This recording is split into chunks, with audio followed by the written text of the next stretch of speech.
ऐसा लगता है कि दुनिया की स्टेज पर एक और कंट्री ऐसा सामने आ रहा है कि जिसका प्राइम मिनिस्टर इंडियन ओरिजिन से ही होगा। अनीता आनंद इनका नाम है। एज इनकी 58 है।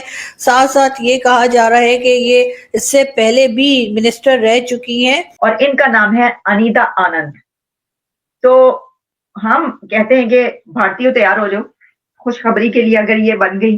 अब ऑस्ट्रियन फार राइट पार्टी जो है वो अब कोएलिशन हुकूमत बनाने जा रही है। तो ऑस्ट्रिया में भी फार राइट हुकूमत बनने जा रही है। ऐसा ही आपको कनाडा में होता नजर आएगा जो नया वज़ीर आज़म आएगा। इनकी मदर है बहुत पढ़े लिखे दोनों। ये कैसे हो सकता है? वहां से ताल्लुक रखने वाले लोग पढ़े लिखे ना निकले। आप देखें कमला हैरिस तक जो उनकी मदर थी वो भी वहीं से आई थी, बहुत पढ़ी लिखी। मोदी पहले ही इंतहाई दाएं जानिब का इंतहा पसंद है। आपने ऑस्ट्रिया का सुन लिया, जर्मनी, फ्रांस, ये सारे ममालिक अब इसी तरफ जाएंगे। इनके आने के बहुत ज्यादा चांसेस है और अगर ऐसा हुआ तो डेफिनेटली ये भी एक अच्छी बात ही लगेगी, एक अच्छी चीज ही लगेगी, क्योंकि एक तो बड़ी खूबसूरत सी हैं और जाहिर है इंडियन ओरिजिन की है, तो बिल्कुल इंडिया वाले या इंडिया में जो हमारे लोग रहते हैं वो एक बार फिर भंगड़े डालेंगे और कहेंगे देखिए जी पहले इंग्लैंड में हमारे इंडियन ओरिजिन के जो थे ऋषि सोनक, तो इतने पढ़े लिखे, इतने एजुकेटेड, हाईली क्वालिफाइड और वो भी भारत की तालीम हासिल किए हुए लोगों के बच्चे बच्चियां और बेटे बेटियां अगर प्राइम मिनिस्टर्स नहीं बनेंगे आज के दौर में तो कौन बनेगा? पीछे टारगेट कौन होगा ये आपको बताने के लिए कोई रॉकेट साइंस नहीं है कि मैं एक्सप्लेन करूं कि मुसलमान मुसलमान मुसलमान और ख़ास तौर पे पाकिस्तानी हो सकते हैं। फ्यूचर की हर हुकूमत मुसलमानों के खिलाफ बड़े एक्शन लेगी। नमस्कार दोस्तों, जिस देश ने भारत से पंगा लिया है वो खुद ब खुद तबाह हुआ है। कल रात जस्टिन ट्रूडो ने रिजाइन दे दिया, जिसके बाद से कनाडा के नए पीएम के रूप में दो बड़े दावेदार सामने आए हैं, जिसमें से एक अनीता आनंद है जो अभी कैनेडियन गवर्नमेंट में मिनिस्ट्री ऑफ ट्रांसपोर्ट संभाल रही हैं। और जिस तरह ब्रिटेन में ऋषि सुनाक प्राइम मिनिस्टर बने थे, हो सकता है उसी तरह बहुत जल्द कनाडा की नई पीएम के रूप में अनीता आनंद को देखे। वैसे भी हाल फिलहाल में इंडिया कनाडा के रिश्ते काफी बिगड़ चुके हैं, जिसके बाद हमारे दुश्मन देश जैसे कि पाकिस्तान बहुत उछल रहा था। लेकिन जब से ट्रूडो ने रिजाइन किया है तब से पाकिस्तानी मीडिया खून के आंसू रो रहा है और अमेरिका समेत पूरे वेस्ट में एक फार राइट गवर्नमेंट का नया ट्रेंड देख सदमे में है।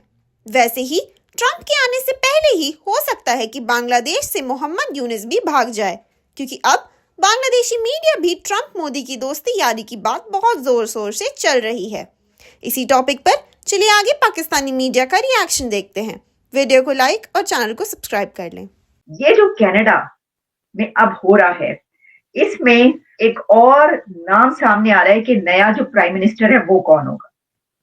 और उसके अंदर एक ऐसा नाम आया है कि ऐसा लगता है कि दुनिया की स्टेज पर एक और कंट्री ऐसा सामने आ रहा है कि जिसका प्राइम मिनिस्टर इंडियन ओरिजिन से ही होगा। यानी देखे ना, अभी आप अमेरिका में देख रहे हैं तमाम जो की पोस्टें हैं उन सब पर इंडियन ओरिजिन से, यानी ये कि या तो वो खुद वहीं के पढ़े हुए या पैदा हुए या उनके फोर फादर्स वहां से हैं। अब एक और नाम सामने आ रहा है। अच्छा, अब हुआ कुछ यूं है कि क्योंकि जस्टिन ट्रूडो ने रिजाइन कर दिया तो ऑब्वियसली अब अभी या कुछ देर के बाद न्यू प्राइम मिनिस्टर अनाउंस होना है उनका। उसके लिए कुछ नाम सामने आ रहे हैं और उसमें एक नाम जो सामने आ रहा है वो तो है पियर। अब पियर जो है वो हम आपको दिखाई देते हैं, वो है ये साहब। अच्छा, अब मैं आपको ये बता दूं कि जो पियर हैं उनकी बहुत ज्यादा चांसेस हैं, इनके बहुत ज्यादा चांसेस हैं कि ये कनाडा के न्यू प्राइम मिनिस्टर अनाउंस हों। लेकिन इसके साथ एक और नाम है और वो कौन है उनकी भी मैं आपको तस्वीर दिखाई देती हूँ। वो है ये। अब आपको शक्ल से देख के ये अंदाजा हो जाएगा कि ये कनाडा की तो है नहीं, ठीक है जी। यानी कनाडा की नेटिव्स ऑब्वियसली गोरी नहीं है, यानी इनका ताल्लुक कहीं ना कहीं से कहीं और से है। तो आपको बताई देते हैं कि साउथ एशिया से ही ताल्लुक है, इनका ताल्लुक नहीं है, लेकिन इनके फोर फादर्स इंडिया से और इनका नाम है अनीता आनंद। तो हम कहते हैं कि भारतीयों तैयार हो जाओ खुशखबरी के लिए अगर ये बन गई, क्योंकि एक और ऐसी खातून आ रही हैं कि जिनके बारे में कहा जा रहा है कि वो इनका जो कहीं ना कहीं से ताना बाना जाकर इंडिया से ही मिलता है, जैसे कि और बहुत सारे नाम सामने आ रहे हैं। दुनिया की ग्लोबल लीडरशिप में इस वक्त इंडियन ओरिजिन से नाम सामने आ रहे हैं। भारत के जो हैं वो बच्चे आगे निकलते चले जा रहे हैं, बच्चों के बच्चियां और बच्चे। अच्छा, अब अनीता आनंद जो है वो हैं जी 1967 में ये पैदा हुई, कनाडा में ही ये पैदा हुई, लेकिन अनीता पॉलिटिशियन है, लॉयर हैं और बड़ी काबिल समझी जाती है, minister of transport and internal trade Canada में। लेकिन इनकी जब आप देखते हैं कि कहाँ से इनका ताल्लुक है, तो अनीता आनंद वाज बोर्न इन कनाडा, लेकिन हर पेरेंट्स वर बोथ इंडियंस। इनके दोनों पेरेंट्स का ताल्लुक इंडिया से है। इंडियन फिजिशियंस अनीता के दोनों पेरेंट्स हैं और एक का ताल्लुक तो तमिलनाडु से। मैं ये देख रही थी, मैं सोच रही थी, मैंने कहा ये पक्का निकलेगा कि तमिलनाडु से एक का निकलेगा, तो इनके फादर अनीता आनंद के वो तमिलनाडु से हैं। और जो इनके मदर हैं बहुत पढ़े लिखे दोनों। ये कैसे हो सकता है, वहां से ताल्लुक रखने वाले लोग पढ़े लिखे ना निकले? आप देखें कमला हैरिस तक जो उनकी मदर थी वो भी वहीं से आई थी, बहुत पढ़ी लिखी हैं वो भी। लेकिन जो इनके फादर और मदर हैं बहुत ही एजुकेटेड है, हाईली क्वालिफाइड। जब वो इंडिया से आए थे तब वहीं के पढ़े हुए। और इसमें यह है कि her mother Saroj D Ram was anaesthesiologist. उनकी मदर एनेस्थियोलॉजिस्ट है और her father SV. Andy Anand was surgeon, father surgeon और जो मदर हैं वो भी डॉक्टर। तो इतने पढ़े लिखे, इतने एजुकेटेड, हाईली क्वालिफाइड, और वो भी भारत की तालीम हासिल किए हुए लोगों के बच्चे बच्चियां और बेटे बेटियां अगर प्राइम मिनिस्टर्स नहीं बनेंगे आज के दौर में तो कौन बनेगा? दुनिया की ग्लोबल लीडरशिप में देखें वो आ रहे हैं। तो हमने कहा कि भाई ये जरूर हमें बताना चाहिए। जो अनीता है उनकी दो सिस्टर्स हैं, एक बड़ी सिस्टर है गीता आनंद उनका नाम है और वो भी एम्प्लॉयमेंट लॉयर हैं टोरंटो में, और एक और इनकी सिस्टर है और वो है सोनिया। मैंने आपसे कहा था कि पूरी दुनिया में फार राइट हुकूमतें आने जा रही हैं। अब ऑस्ट्रियन फार राइट पार्टी जो है वो अब कोएलिशन हुकूमत बनाने जा रही है, तो ऑस्ट्रिया में भी फार राइट हुकूमत बनने जा रही है। ऐसा ही आपको कनाडा में होता नजर आएगा जो नया वज़ीर आज़म आएगा, और ऐसे ही आपको दुनिया के हर मुल्क में होता हुआ नजर आएगा। मोदी पहले ही इंतहाई दाएं जानिब का इंतहा पसंद है।